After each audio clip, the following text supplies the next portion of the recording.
Buenas noches, mi nombre es Karen Tatiana Martínez Córdoba y el día de hoy vamos a hablar acerca de un caso clínico enfocado en el tumor de colon ascendente.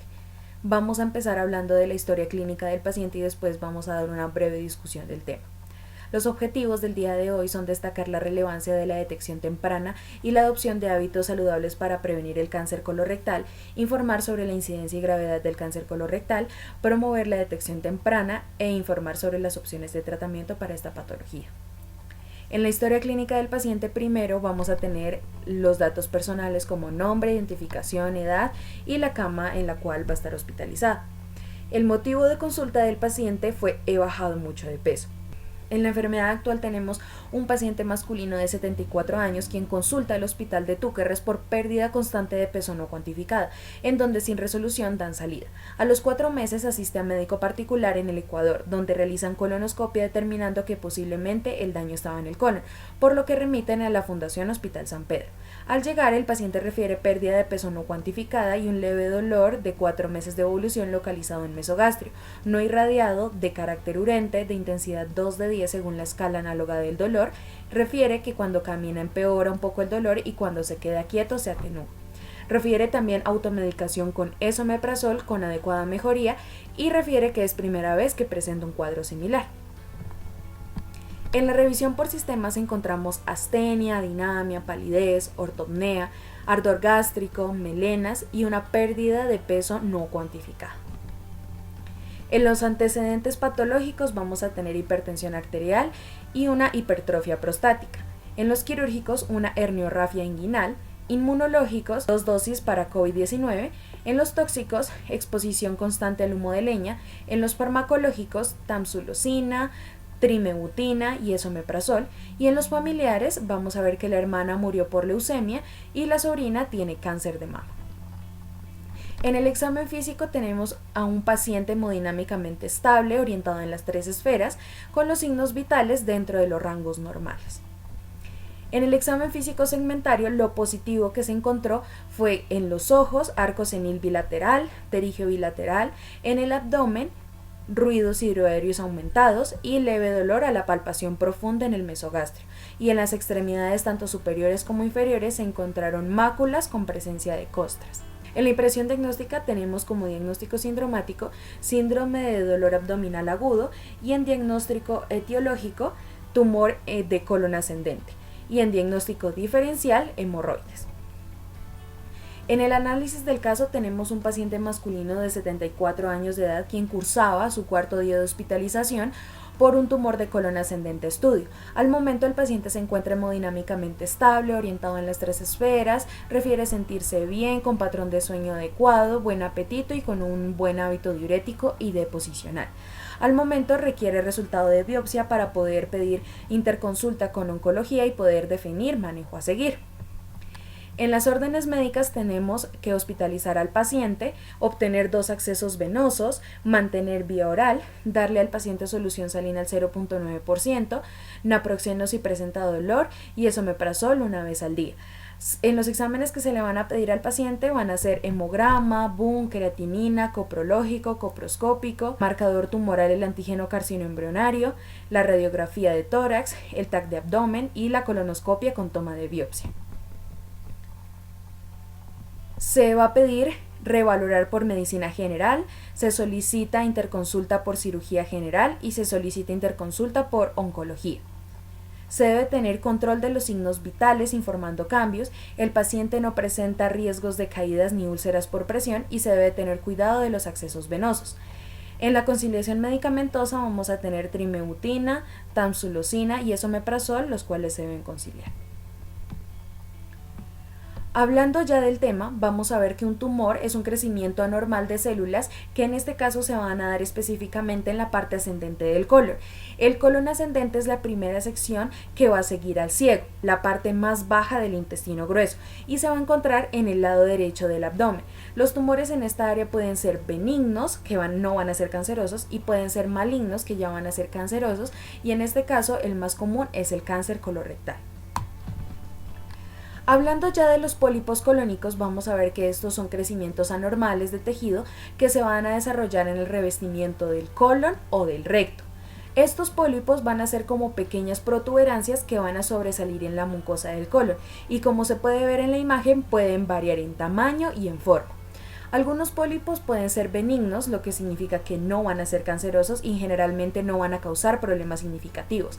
Sin embargo, otros pólipos suelen ser malignos y pueden con el tiempo volverse cancerosos.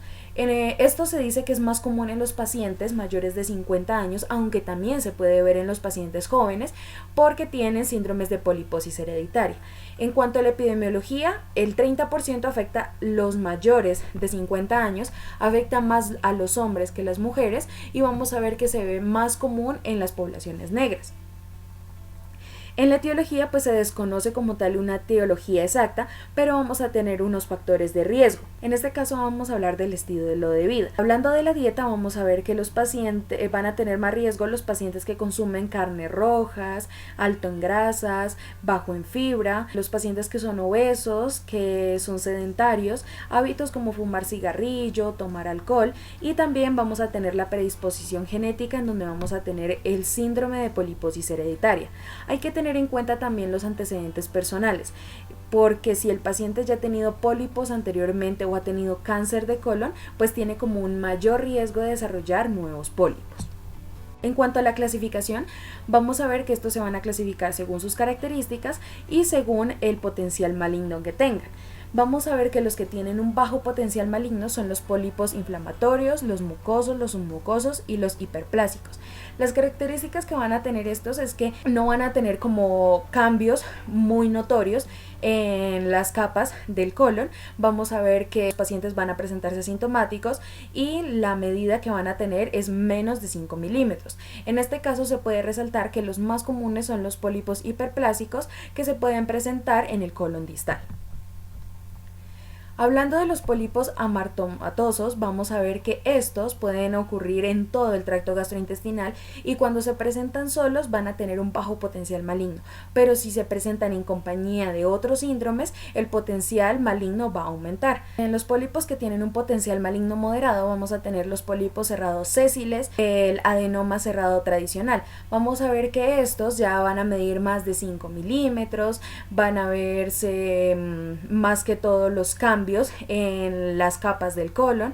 En el caso de los cerrados sésiles vamos a ver que es más común en el colon proximal y el adenoma cerrado tradicional es más común en el recto sigmoideo. Hablando de los que tienen ya un potencial maligno más alto, vamos a tener el adenoma tubular, el adenoma tubulovelloso y el adenoma velloso. El adenoma tubular pues tiene como mayor frecuencia, es el que más se ve y la frecuencia es de 65 al 80%, se puede ubicar en cualquier parte del colon y vamos a ver que en este caso la histología va a presentar como formaciones y que van a dar como la característica de túbulos.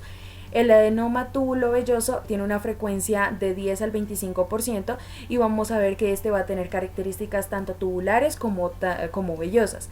En el adenoma velloso vamos a ver que este es el que tiene menos frecuencia, del 5 al 15%, se puede ubicar más que todo en el recto y vamos a ver que este es como el más grande de los adenomas y se puede ver la característica que es similar como a una coliflor. Vamos a ver que los pacientes, pues la mayoría son asintomáticos. Si el paciente es sintomático, lo primero que va a presentar es hematoquexia, que es como el síntoma más común. También el paciente va a presentar cambios en los hábitos intestinales, como estreñimiento o diarrea, va a presentar moco en las heces, el paciente se puede tornar pálido y vamos a ver que cuando se hace el tacto rectal, pues se pueden palpar lo que son los pólipos rectales. En cuanto a los exámenes que se le van a pedir a los pacientes, para todos los pacientes con sospecha de pólipos se puede pedir un hemograma completo para determinar la anemia, se le pide una colonoscopia con polipectomía o biopsia. Esta es la prueba confirmatoria en estos casos. Vamos a ver que después de esto se envían las muestras para la clasificación histológica de los pólipos y se requiere el seguimiento constante de estos pacientes ya que tienen mayor riesgo a la malignidad. Bueno, hablando de la colonoscopia, vamos a tener en cuenta que esta se clasifica en riesgo alto, riesgo bajo, y según las características que presenten las lesiones, vamos a ver lo que se debe hacer en cada uno de estos casos. Cuando se tiene un riesgo bajo y las lesiones van a ser menores a 10 milímetros, se puede hacer una polipectomía con asa fría. Si ya son mayores o iguales a 10 milímetros, se hace una polipectomía con asa caliente. Cuando tienen un riesgo alto, vamos a ver que si la lesión es de 10 a 20 milímetros, se puede hacer una polipectomía con asa fría o caliente. Si es mayor o igual a 20 milímetros, se hace la resección por endoscopia, se envía la biopsia y se hace como tal la resección quirúrgica. Hablando ya del cáncer colorectal, vamos a ver que este es un tipo de cáncer que se desarrolla en el colon o en el recto. Vamos a ver que este comienza como un crecimiento anormal de células en el revestimiento interno del colon del recto, conocido como un pólipo, como ya lo vimos anteriormente. Con el tiempo, estas células anormales se vuelven cancerosas y comienzan a crecer y a multiplicarse de manera descontrolada. Vamos a ver que si se forma el cáncer dentro de un pólipo, con el tiempo pues puede crecer hacia la pared del colon o del recto, como se ve en la imagen. La pared del colon y del recto está compuesta por muchas capas. En este caso, el cáncer colorectal se origina en la capa más interna, que es la mucosa, y puede crecer hacia el exterior a través de todas las capas. Puede afectarlas todas o alguna de ellas. Vamos a ver que cuando estas ya se encuentran en la pared, pueden crecer hacia lo que son los vasos sanguíneos o los vasos linfáticos. Desde allí, pues las células cancerosas lo que van a hacer es que se van a empezar a desplazar hacia lo que son los vasos sanguíneos o los ganglios linfáticos y pueden hacer lo que es la metástasis.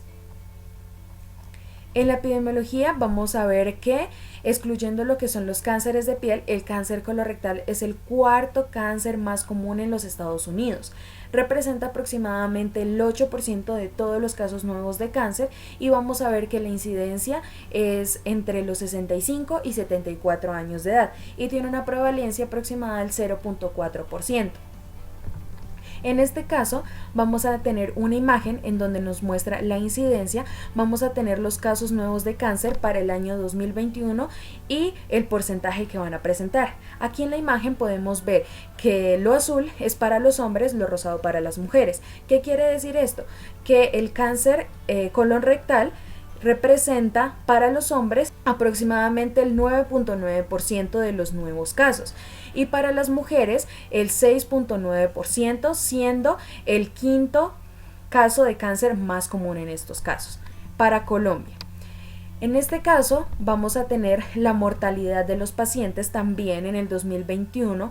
Para Colombia vamos a ver que tanto para hombres como para mujeres representa el cuarto caso de mortalidad, teniendo para los hombres un 8.4% y para las mujeres un 7.9% de mortalidad.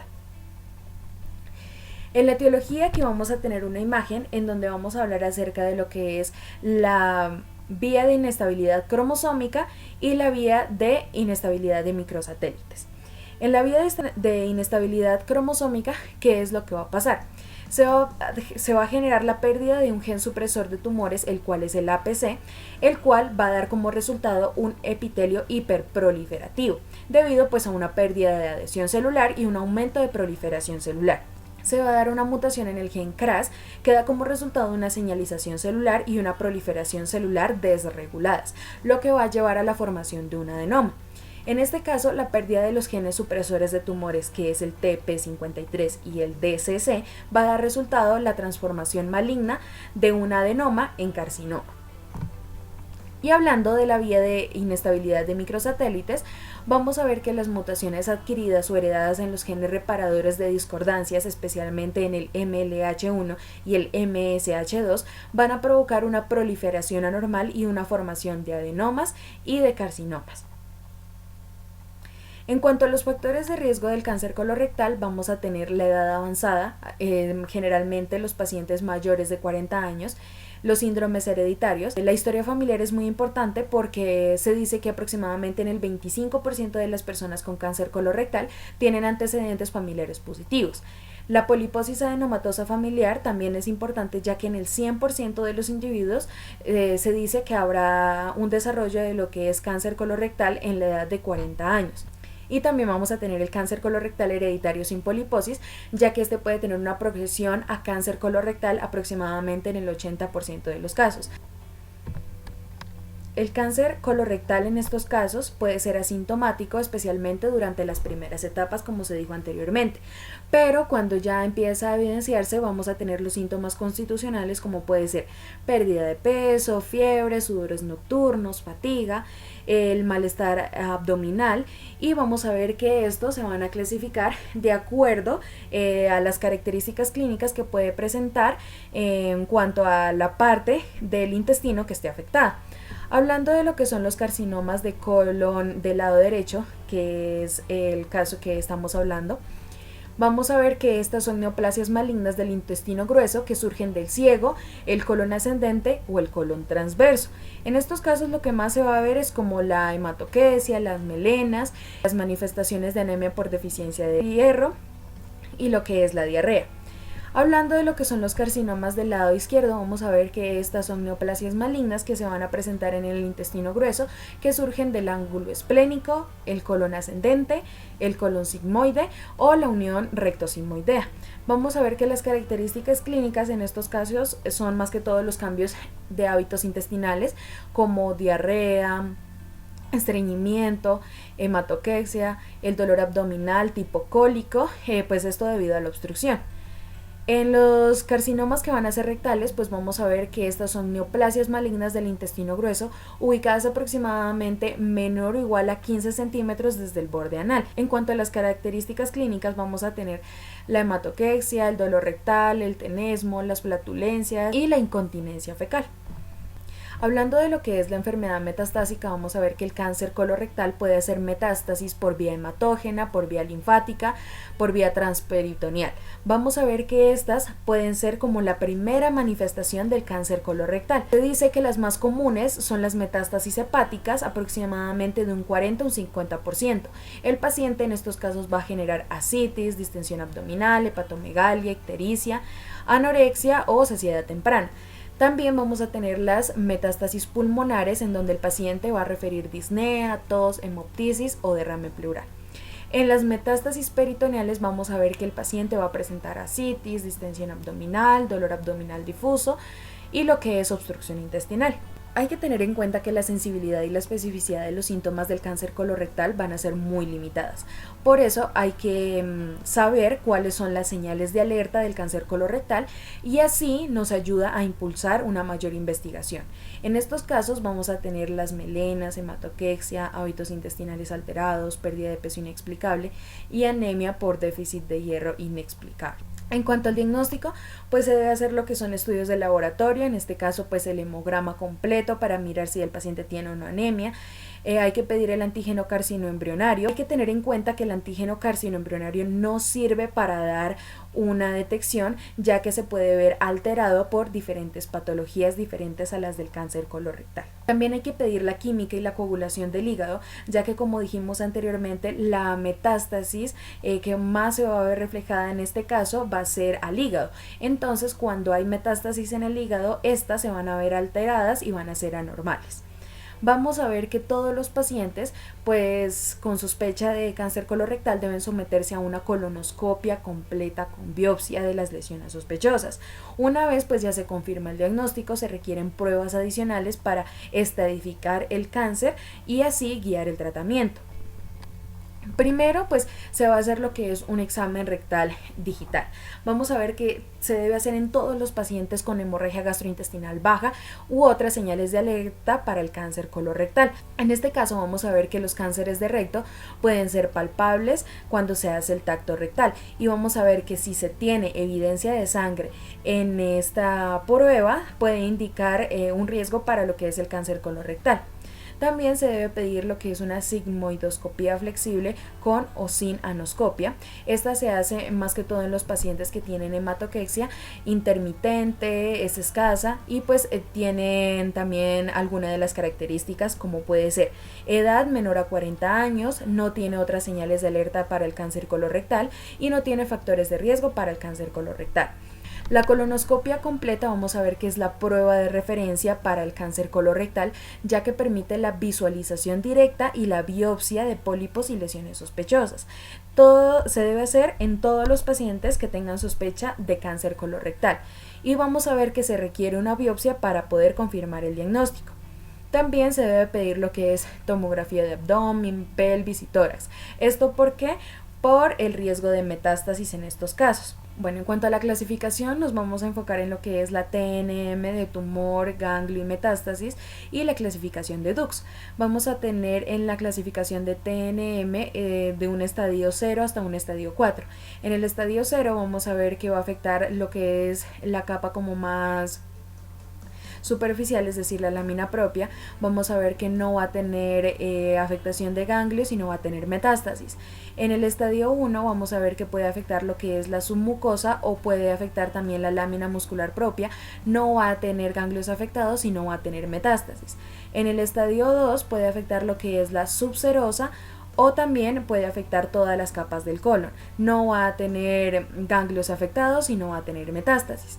En el estadio 3 vamos a ver que puede afectar cualquier capa, puede afectar de aproximadamente 4 a 6 ganglios, pero no va a tener metástasis. Y en el estadio 4 afecta cualquier capa, afecta cualquier ganglio linfático y tiene metástasis a un órgano del cuerpo. En la clasificación de Dux vamos a ver que esta va a ir de un estadio A hasta un estadio D, y en el estadio A vamos a ver que solo está limitado a la pared colónica. En el estadio B tiene una extensión a la serosa o a la grasa mesentérica. En el estadio C tiene metástasis a ganglios linfáticos y en el estadio D tiene metástasis a distancia. Hablando como ya del tratamiento, vamos a ver que primero se requiere la cirugía. Vamos a tener una cirugía curativa y una cirugía paliativa.